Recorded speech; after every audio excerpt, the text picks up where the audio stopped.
You've given us this wonderful text to follow as you were performing, and it grabbed our attention. Yes, I thought very successfully done. But last night we had a similar text, and Mr. Im Hyun Bin insisted, don't look at the text, look at me, because there's so much going on with my lips and the rest of my presence. So how do you go about reconciling this problem? In order to get across the language barrier, how can we possibly resolve it? Well, I guess the immediate answer is you can't always get what you want. Not all of it. Life is always some sort of negotiation. Some things are lost in translation. Some things are gained in translation. And we continue to translate because gain is more than loss, clearly. And I think the Im Hyun Bin said that sort of as a half joke. Definitely it was that, and I'm sure he was very thankful to Hillary, who put the subtitle of last night together to do it. And now, personally, at this point in my life, it makes me feel comfortable one way or another. In fact, if nobody looks at my aging face, that's fine too. And so it's a kind of a composite, the artistic activity, and the text, and enabled by technological PowerPoint, that's wonderful. And the sound and sort of me, I could just situate myself just as a silhouette image. And that's all right too. So in a way, it should be okay one way or another. Well, you are a special phenomenon.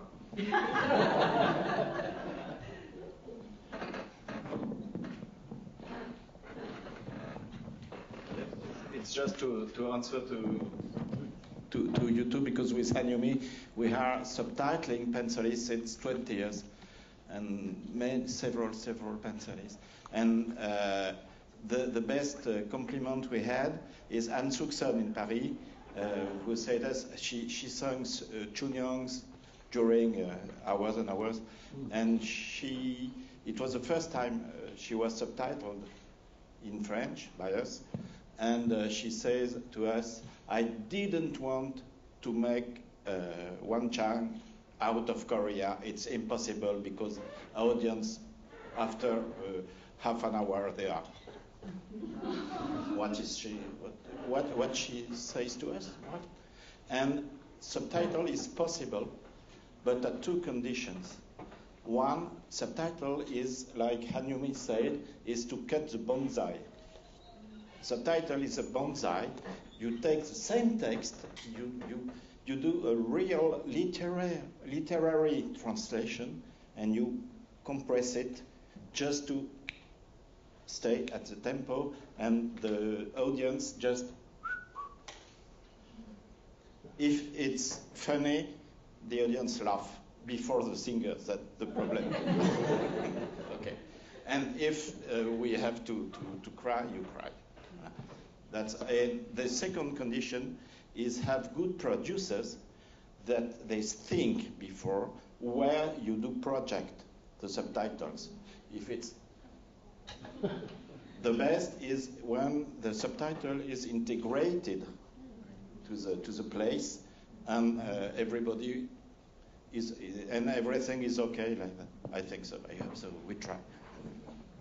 And the Anili of Park Chan-wook, she is incredible. Yeah. This English Anili is a lesson. But why? Because Anili is not pure information. Anili is also music. Mm-hmm. And I will pick you some tricks.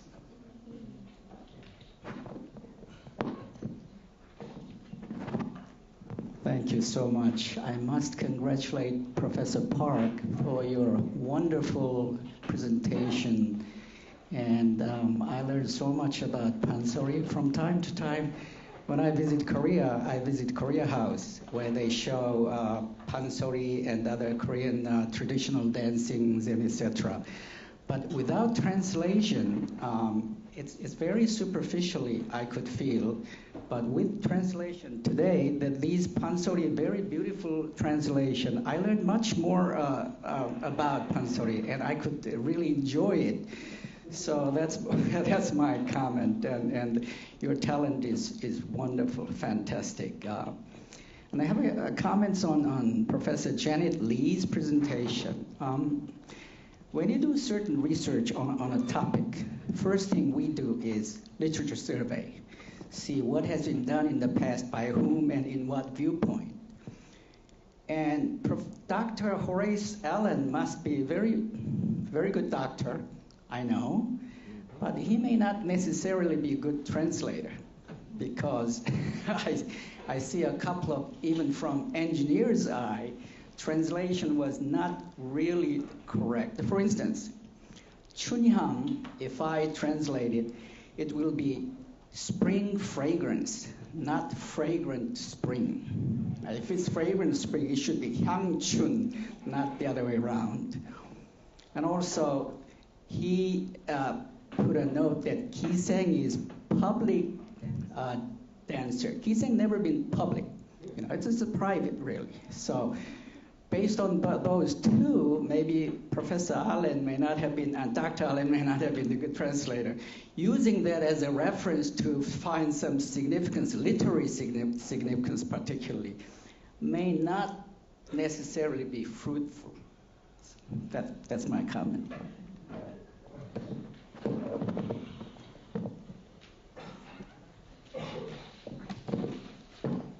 Thank you for your insight comments. I totally agree with your observation about Alan's work.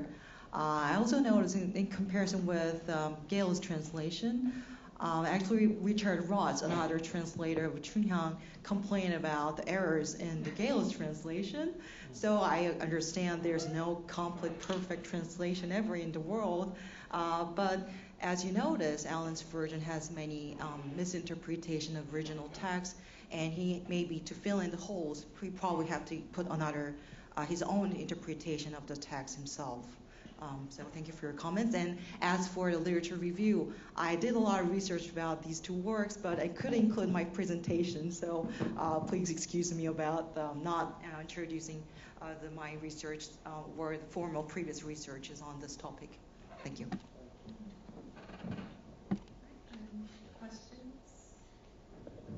In the first French translation of Chunhyang, you find crocodiles in the river. So It was in the 19th century. the book cover that you showed, is it translated in fragrant spring or spring fragrance? Printemps parfumé. Spring fragrance. Spring fragrance? Okay, thank you. Questions?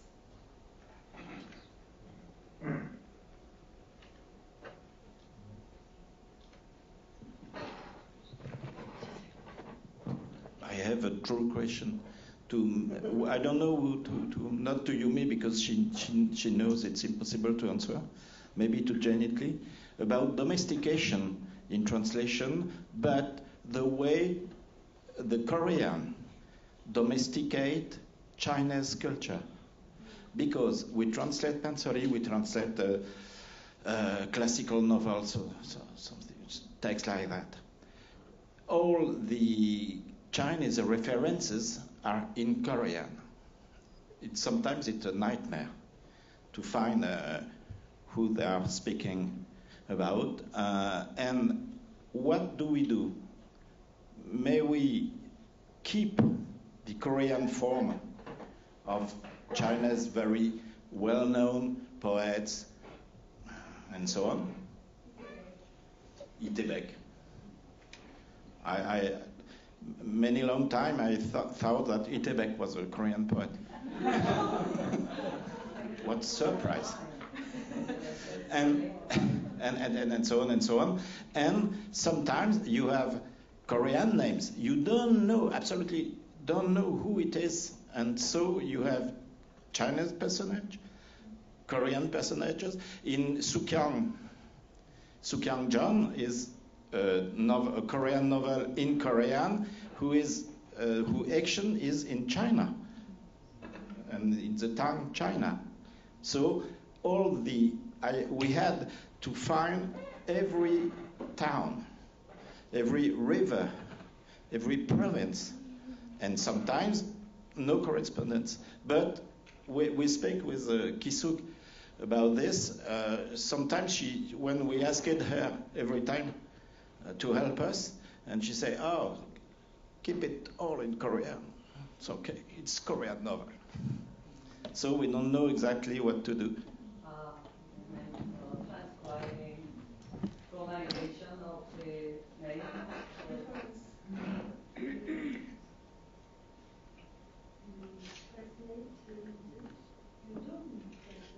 Into like Levi and that is 동정호. Yeah, 동ting. Yeah. Sometimes I tried the synthesizing. Then more and more, I am, in my own way, I have conviction that this is not right. Because 통팅호 doesn't mean anything to Koreans. And it's sort of like a French word or Greek or Latin, imported into English. And English has its own pronunciation. And so this is a very risky, I think, very risky and difficult issue. But for my purpose, I just do it in the Korean way. But as much as possible, put the characters. And so by that, people will know what it is. And then by that, people will learn the Korean pronunciation of that within the realm of Korean literature.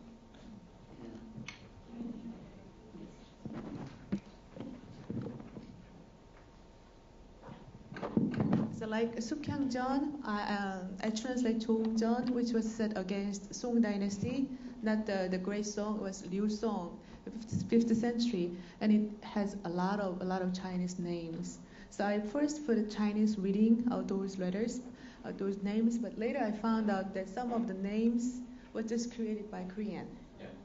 So some names like Chang'an is famous, so we can put Chinese, but there are many names that I cannot identify. Right? So I think it should be better in putting in Korean. So that was my choice, just for your reference. Same for us. Youngie Kim Renault, GW. I think just continuing on this thread, there is an element, because a lot of these probably borrowed ideas, like linguistic borrowing, cultural borrowing, it has become Koreanized. So Koreans actually owned it. And then using these elements, because stories have to sound realistic. So it sounds like something specific. But then it is really all Korean ethos. So I don't see any contradiction. It sounds kind of nicer to mix Latin sound thing in some English novels. But it is an English work, right? So it probably is much more complex than we can answer with one kind of, reason or the cause.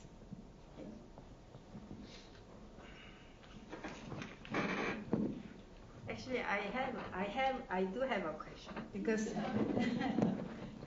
there are actually one of the things in my opening remark I said very briefly, I included the rewriters or recreators' ignorance. We talk about all the difficulties, but we always hear, as a native speaker of Korean, people always say it's so much better for the target language speaker to do the job because their product would be reader friendly. But what if they don't really understand what they are translating? So very rarely we talk about the translators,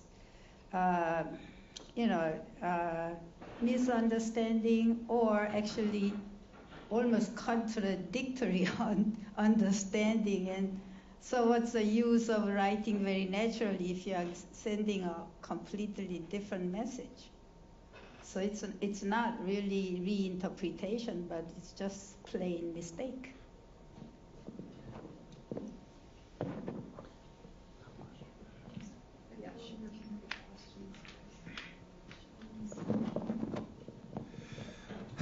I'm Don Lee. I'm a retired physician. I put my soul research studying ancient history of Far East Asia. Gentleman from France ignite my emotion. We ethnic Korean established first country in nearby Xi'an in China and moved out Manchuria and from there to here.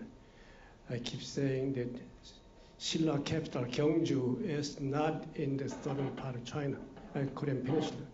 It was Manchuria, and then it moved down to Gyeongju at AD 500. Professor Park mentioned about Sangsan, all contain Dongjongho, and Guisu. In our culture, you will see a lot of names comes in there because our ancestor was there. 상산박 씨, 태원, 전우 씨, 다 그쪽 아닙니다. And also the Chinese character we are reading now, I'm adamant. I like to use Korean way of pronunciation. Lady golfer Michelle Wee, family name Wee, is Korean word. On top of table, high above. Chinese general fought with Ulchimundak, Yumunsul, Umun, same thing, U, high above, Mun. There's a character engraved in the seal, so he's an ancestor emperor, that kind of meaning. So final word that good number of ancient texts when you're reading over. It is written Korean syntax. 한자 하신 분들 한번 보세요. 어릴 유자, 맛백자, 유백자라는 글이 있습니다. It's a completely Korean syntax. In other words, sometime around before BC 100 era or Korean language speaking people used to live in that part. That's why they wrote text. There's one word in scripture, ancient scripture. The word 기자, 기자조선. This word is in Korean syntax. What he said was Korean syntax. So on and so forth. There's a lot of evidence that, so that's why we are confusing, which one is which. Thank you.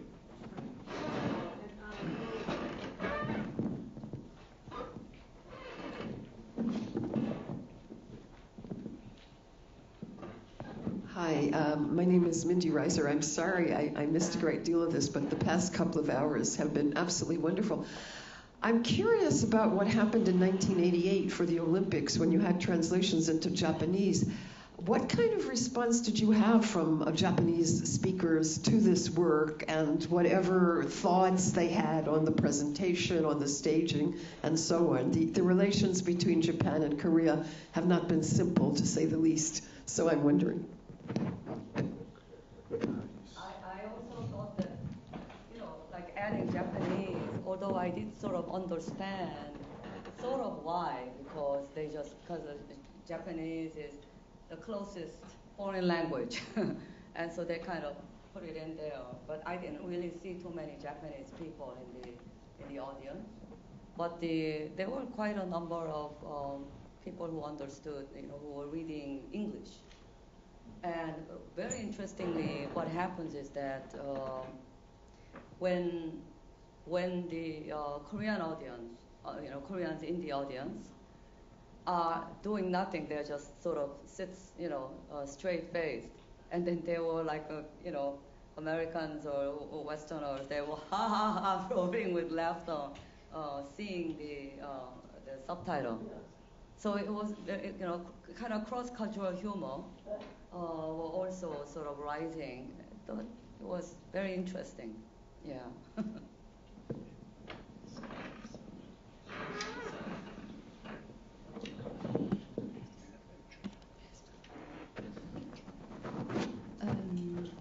I have one question for Mr. Song. Just a detailed, small question. Because for a long time in France, we can read the translation of the word kiseng, geisha Korean, kimono Korean for the hanbok, etc., etc. Because we saw several sorts of translation of the Chunhyang in Japanese. So I like to know what word the translator should use to translate this sort of words. Is it a geisha in Japan? No. Actually, one of the things Murayama Tomoyoshi claimed he would like with this Japanese language staging of Chunhyangjan is to give some authenticity to Korean culture, right? Nevertheless, actually, he incorporated kabuki elements into it, but he said actually. So actually, he used some Korean terms as it was. So, for example, 어머니. There are certain words actually that he used actually. Actually, I think it's Jang Hyuk-ju or it's Murayama Tomoyoshi, because the original script was written by Jang Hyuk-ju, but it was heavily revised by Murayama Tomoyoshi with the help of Yuchi Jin. So, our final product actually, there are some Korean words actually. So, but actually, many Korean responses actually very negative about that kind of, because I mean, nowadays everybody knows it's Orientalism, right? There's kind of some kind of this kind of facade or kind of foreignness, right? Which is supposed to be authentic, but in the views of the native, not native, I think it's a politically incorrect term. So whatever that is, colonized, right? In their views, actually, it's totally bullshit. Right? So I think probably Korean responses are kind of like that. I think that's my assumption.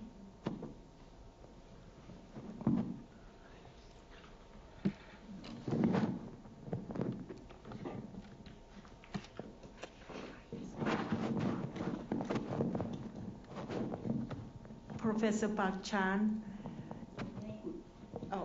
My name is Sukja Park, a writer. Professor Park, I appreciate how difficult your job is. You know, like in Pansori, they cite Chinese history. They quote their word. You know, translating those is not so easy. Yeah, but I see now many scholars spending their lifetime doing Chunhyangjan literature. This is an eye-opening experience for me today. This is so wonderful. I would like to thank you, everybody.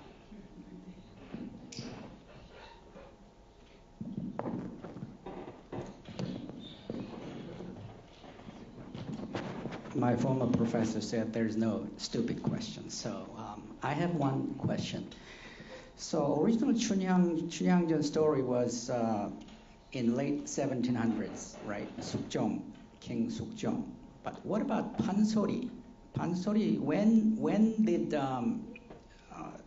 Saranga, for instance, first appeared in the Korean literature or music?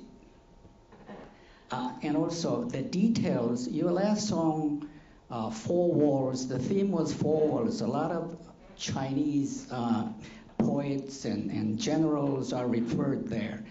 Were they also in the original story, literally based on original story to translate it into Pansori?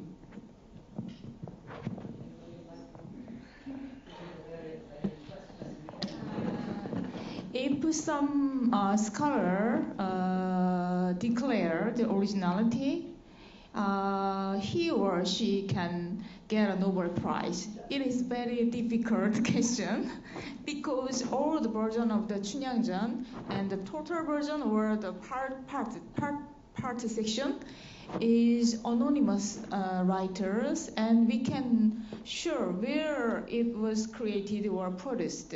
But nowadays the remained text, most of them are 19th century, late 19th century. But it is not exactly scientifically, so we can share. But so we focused on. So it is important to focus on the readership, not the writer or the creator. The readership is very important.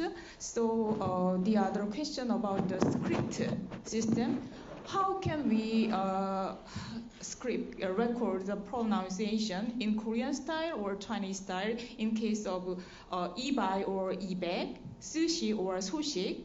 So it is also we undergo in the academic field also, because lots of words in Korea originated from the Hanmun.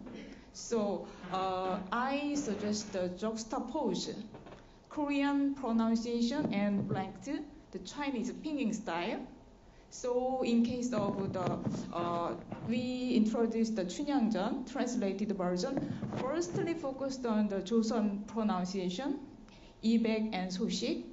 Then used the readership's schema, background information and knowledge.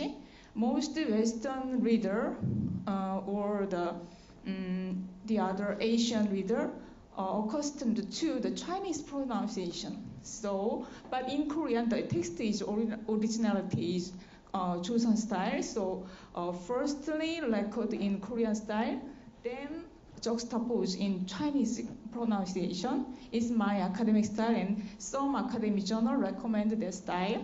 But most part focused on the Chinese style because it is more universal to the global readership. So we share, or it is very important to gather the sympathy about that principle of the record, the pronunciation, and return to your question, the originality of the Chunyangjan or Saranga, we can share where it is started or originated, the period or the writer.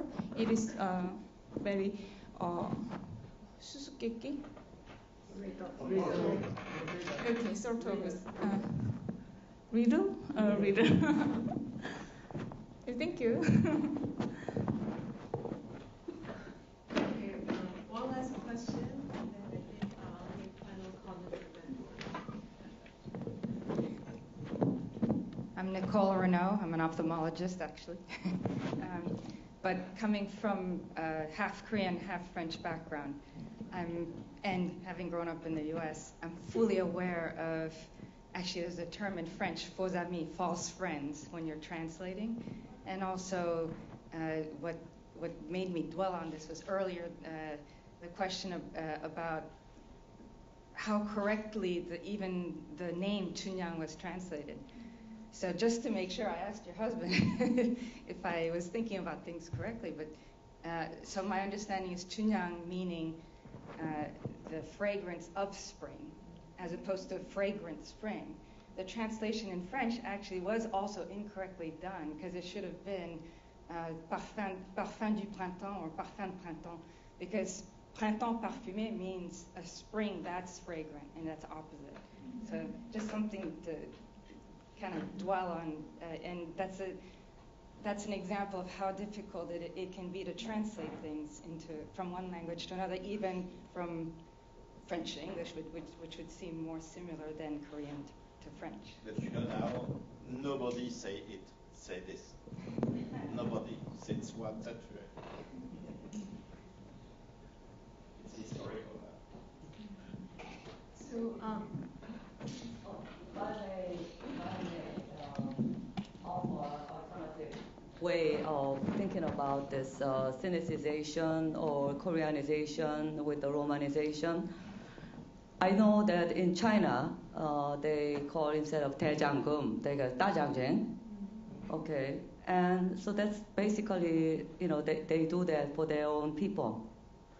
And when we are, promoting pansori and when we are translating pansori, it is not to convenience people who speak Chinese or people who know Chinese, because we are promoting this as a sort of a Korean pronunciation, as a Korean oral literature. And so I think we could safely, at least we should put it on some sort of opportunity panel to really hash out what we are doing, or what it means. So thank you. So I guess this question of translation leads to another big conference about all of these. So this year's, today's colloquium, we tried to focus on the issues of translation, narrative, and performance. And I think there are a lot of issues, I think, that emerged out of this conference.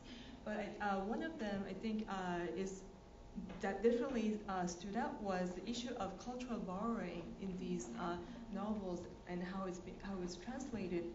And I think it's not just East Asian phenomenon in the novels that we read in pre-modern novels. I think this is also in the Western culture, like in the West. If you take an example of different operas, for example, like various operas, it often takes in different locations, and there's that kind of cultural borrowing in the West as well. So I think it makes us. I think this is a very interesting question of research, thinking about what kind of cultural borrowings were there in early modern context. And I think in East Asia field, we don't really. I think there's not much of research done in that area. So I think it would be something very interesting to pursue in the future. And second was about this Chunyang itself. How in the Chosun text, she's very, she's portrayed as very radical and strong agent. She's the one who's negotiating with Lee Mong-young, whether to get married or not. Warme was not involved in the I won't use the term original because there's no original version, but and even like when it comes to sexuality, she demands Mong-young to take off his clothes when Mong-young asks her to take off her clothes. So you can see how strong agent she's portrayed in this Chosun literature novel.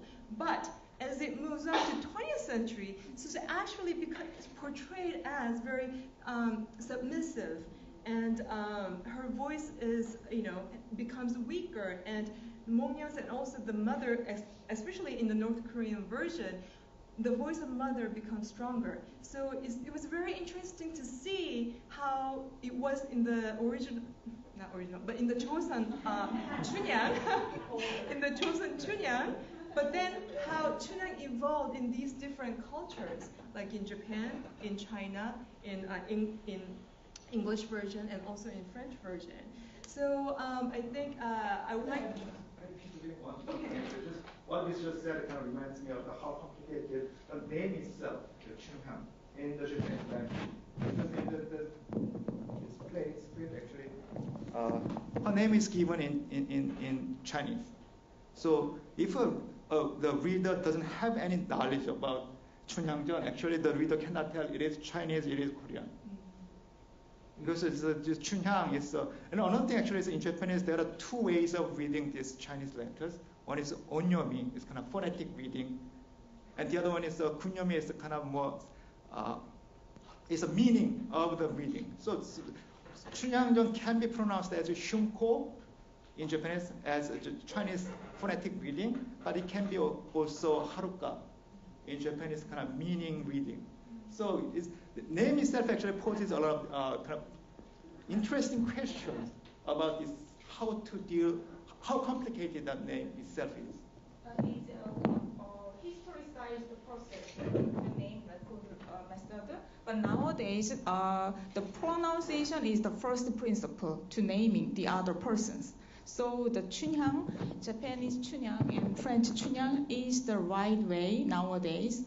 But historicized the record or translation process, we can organize the opinions.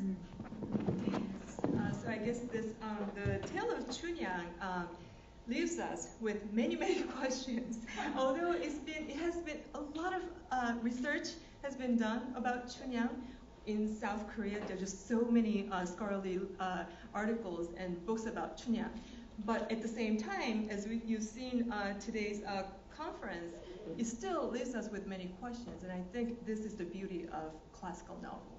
And we will end our colloquium today. And thank you all to our also to our audience who stayed until the very last to learn about 춘향. Thank you all.